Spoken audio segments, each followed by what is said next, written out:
एक डर जो इन दिनों पूरे देश में देखा जा रहा है। जी हाँ, ये डर है मंकी पॉक्स का। मंकी पॉक्स अब ग्लोबल हेल्थ इमरजेंसी से घोषित कर दिया गया है और इसी वजह से भारत भी इसे लेकर अलर्ट पर है। हर किसी को सावधानी बरतने की अपील भी की जा रही है।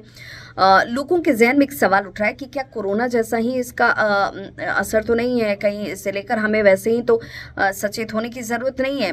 तो आपको बताते चले, विश्व स्वास्थ्य संगठन जिसे हम WHO कहते हैं ने इस बीमारी को ग्लोबल बीमारी हेल्थ इमरजेंसी घोषित किया है। अफ्रीका और स्वीडन के अलावा भारत में भी इसका खतरा जो है वो मंडरा रहा है। स्वास्थ्य विभाग की टीम इसे लेकर अलर्ट पर है। अभी तक हालांकि भारत में मंकी पॉक्स को लेकर कोई खतरा नहीं है, लेकिन एहतियात जरूरी है, सावधानी जरूरी है और कोरोना से हमें सबक लेकर सीखने की भी जरूरत है। मंकी पॉक्स केवल मध्य अफ्रीका में अभी है, हालांकि इसी साल इसके केस दक्षिण अफ्रीका के बाहर भी देखने को मिले हैं। ये बीमारी सेक्सुअली ज्यादा ट्रांसमिट होती है, इसलिए इस लिहाज से भी सतर्कता बरती जा रही है। एक से दूसरे व्यक्ति में ये फैल जाती है और ऐसे में लापरवाही खतरनाक हो सकता है, बचना चाहिए मंकी पॉक्स।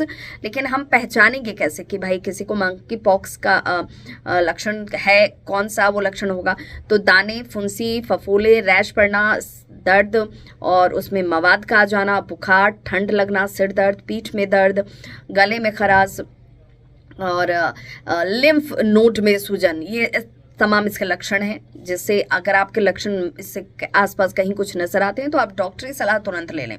2022 में भारत में मंकी पॉक्स का पहला केस जो है वो सामने आया था और इसके वायरस को देखा गया था। मिडिल ईस्ट से आया एक 35 वर्षीय शख्स जो है, इसका सबसे पहला केस था।